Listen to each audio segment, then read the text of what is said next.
কুমির আর গরিলার ভিতরে যে কি সম্পর্কটা দেখতেই পাচ্ছেন। এই সম্পর্কটা এভাবেই হওয়া উচিত।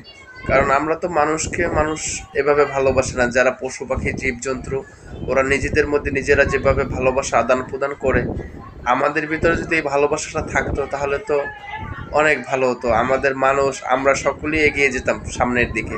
কিন্তু আমরা এই জন্যই পিছনে। আমরা চাচ্ছি কার কখন ক্ষতি করা যায়, কিভাবে ক্ষতি করা যায়। কিন্তু আসলে এগুলো কাম্য না, এগুলো ঠিকও নয়। আশা করি কথাগুলো বুঝতে পেরেছেন এবং এই ভিডিওটার দ্বারা সব কিছু বুঝতে পেরেছেন।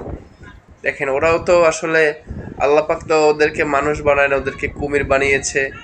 হ্যাঁ, তারপরে যে গরিলা দেখতে পাচ্ছেন ওদের ভিতর কি মহব্বত কি সম্পর্ক দেখতে পাচ্ছেন। একটা গরিলাকে কতগুলো কুমির আসলে চারপাশ থেকে ঘেরাও করে রেখেছে।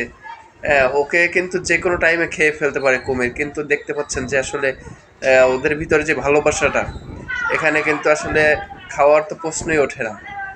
চেষ্টা করলে কিন্তু একটা কুমিরই ওকে মানে